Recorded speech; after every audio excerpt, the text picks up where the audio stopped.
Today I will tell you top 3 business school committees that actually helps in placement. You must watch it. So guys, जब तुम college में जाओगे ना, तुम्हें दिखेगा कि इतनी सारी कमिटीज हैं, but which is right for you, क्योंकि ऑब्वियसली सब में तो पार्टिसिपेट नहीं कर सकते. सो उसके लिए आई विल हेल्प यू कि तुम्हारे लिए कौन सी बेस्ट है. And if you have doubt कि तुम्हें कमिटीज ज्वाइन ही क्यों करनी है, you can watch my previous video, उसका लिंक मैं डिस्क्रिप्शन में डाल दूंगी. So first most important committee for you is student council. This is kind of batch representative role type of thing, and maybe अलग अलग कॉलेज में अलग अलग नाम से हो, but you will understand जो students को manage कर रहा होगा, जो उनका representative होगा, mainly they are selected through elections, so that really adds value because this win shows that batch trust you. So yes guys, अगर तुम्हें ये opportunity मिले, do grab it. Second most important committee in your B school is placement committee. Guys, it is most important because तुम्हें इसमें बहुत ज़्यादा काम करना पड़ेगा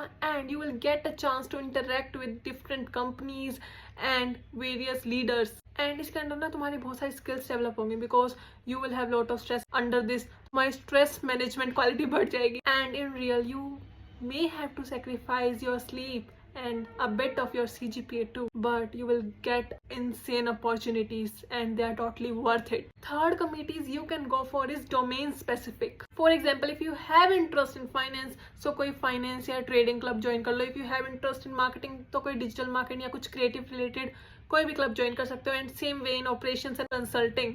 एंड अब ये क्यों चूज करना है? It is because this shows that you have real interest in the field you have choose. And now we will talk about bonus committee. इसमें तुम अपनी कुछ हॉबी, अपने पैशन रिलेटेड ज्वाइन कर सकते हो committees such as photography, writing, sports, anything. And also fest committees, they also play a very crucial role because under this you have to handle budgets and इसमें external stake holders से dealing करनी पड़ती है, तो ये obviously तुम्हारे CV के लिए एक अच्छा पॉइंट हो सकता है. So pick smartly, not randomly. I hope तुम्हारे डाउट्स कमिटीज को लेके क्लियर हो गए होंगे.